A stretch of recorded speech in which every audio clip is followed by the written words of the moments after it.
أعوذ بالله من الشيطان الرجيم بسم الله الرحمن الرحيم يسبح لله ما في السماوات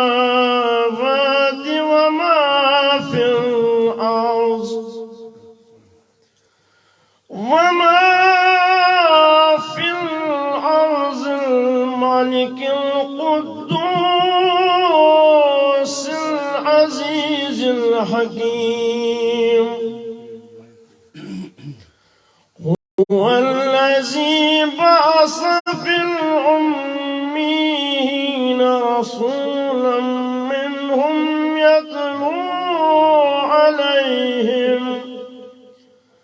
منهم يتلو عليهم آياته ويزكيهم ويعلمهم الكتاب والحكمة وإن كانوا من قبل لفي ضلال مبين وآخرين منهم لما يلحقوا بهم وهو العزيز الحكيم ذلك فضل الله يعطيه من يشاء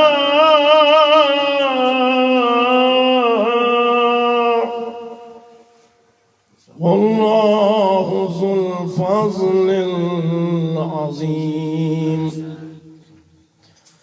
مثل الذين حملوا التوراة ثم لم يحملوها كمثل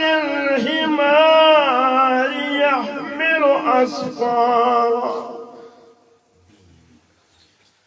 بئس مثل القوم الذين كذبوا بآيات الله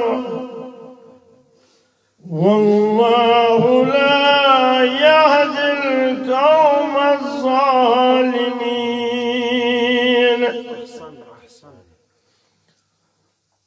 قل يا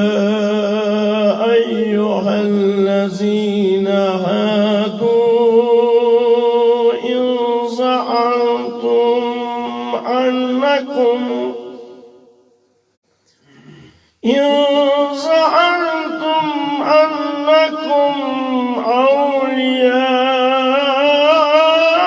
أولياء لله من دون الناس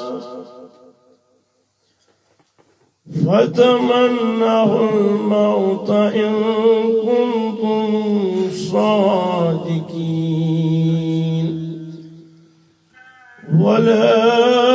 يتمنونه أبدا بما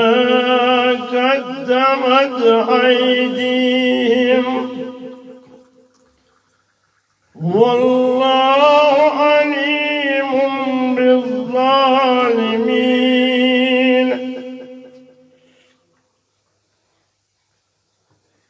قل إن الموت الذي تفرون منه فإنه ملاقيكم ثم تردون إلى عالم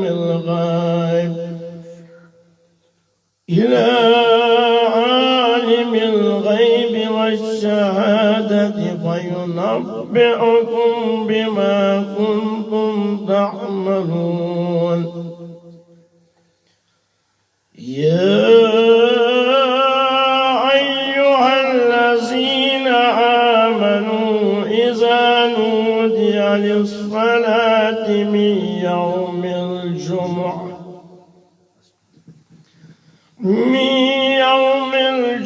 الجمعة فاسعوا إلى ذكر الله واذكروا الله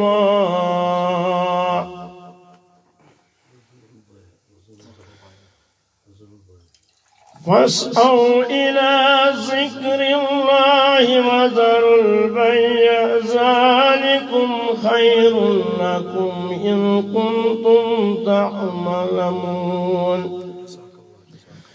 فإذا قضيت الصلاة فانتشروا في الأرض وابتغوا من فضل الله واذكروا الله كثيرا لعلكم تفلحون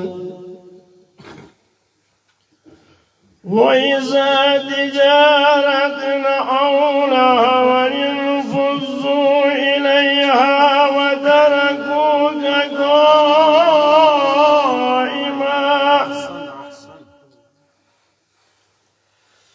قل ما عند الله خير من اللهو ومن التجارة والله خير الرازقين صدق الله العلي العظيم.